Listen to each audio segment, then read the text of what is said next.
आगे बढ़े हैं, अपने नाज़रीन को बताते चलें कि सैलाब की तबाहकारियां जारी हैं। पीडीएमए ने दरिया सतलुज, चन्नाब और रोद कोहियों में इंतहाई ऊंचे दर्जे के सैलाब का अलर्ट जारी कर दिया है।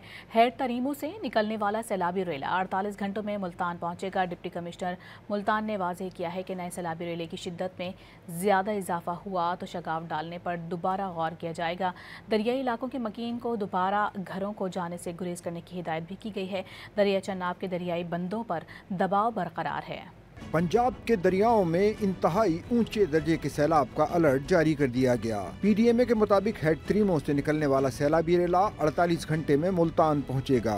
डिप्टी कमिश्नर मुल्तान ने खबरदार किया है कि हेड तरीमो से 4,14,000 से ज्यादा क्यूसिक का नया रेला 2 रोज में मुल्तान के बंदों से टकराएगा। दरियाई इलाकों के मकीन दोबारा घरों को जाने से गुरेज करें। डिप्टी कमिश्नर मुल्तान ने वाज़ेह किया कि 36 घंटे के दौरान डिस्चार्ज की सुस्त रफ्तारी के बाइस रेले की सतह में मुतवक्के कमी नहीं हुई।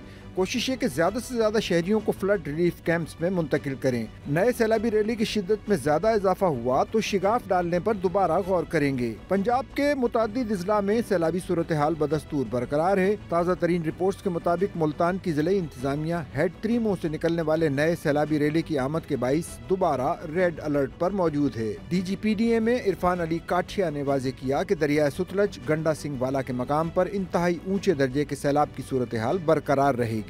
DGPDMA ने 7 से 9 सितंबर के दौरान डेरा गाजी खान और राजनपुर के रूद कोहियों में फ्लैश फ्लडिंग के खतरे से भी आगाह किया। PDMA पंजाब के एलामिये के मुताबिक तरीमू हेडवर्क्स पर पानी का बहाव 4,49,000 क्यूसिक है। चिन्योट पुल में 2,73,000 क्यूसिक, जबकि कादराबाद हेडवर्क्स में बहाव 1,46,000 क्यूसिक है। पीडीएमए पंजाब ने शहरियों को एहतियाती तदाबीर इख्तियार करने और दरियाओं के अतराफ सैर व तफरी के लिए जाने से मना किया है, जबकि दरियाओं में माही गिरी और दीगर सरगर्मियों से गुरेज करने की हिदायत भी की हैं।